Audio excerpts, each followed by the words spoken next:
మాట్లాడతారండి. చిరంజీవి గారు కూడా చిరంజీవి గారు స్టేజ్ మీద అనేస్తారు. అనేస్తారు.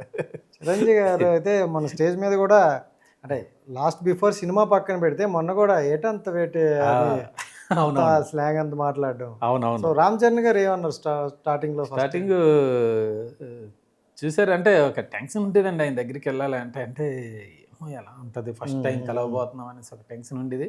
కానీ ఆయన రిసీవ్ చేసుకునే విధానం ఇవన్నీ చాలా క్లోజ్గా చాలా ఫ్రీగా ఉంటారండి. మనం ఎలా మాట్లాడుకుంటున్నాం అలాగే ఉంటారు. ఆయన ఆ డిగ్నిటీ చూపించడం కానీ, ఆ హోదాను మన దగ్గర ఏదో ఇచ్చే అలాంటిది ఏమి ఉండదు. చాలా సింపుల్ మర్యాదగా రెండు కూర్చొని అనేసి అంటారు, పక్కన చైర్ వేపిస్తారు, కూర్చొని పెట్టి అప్పుడు అనమాట డైలాగుల పైన అనమాట డిస్కషన్ చేస్తున్నా.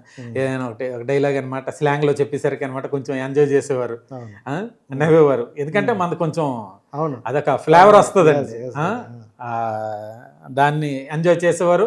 నెక్స్ట్ మన స్లాంగ్ మనం చెప్పే దీనికన్నా ఆయన చెప్తే ఉంటుంది చూడండి, అది చాలా బాగుంటది. నాను పెద్దిసారో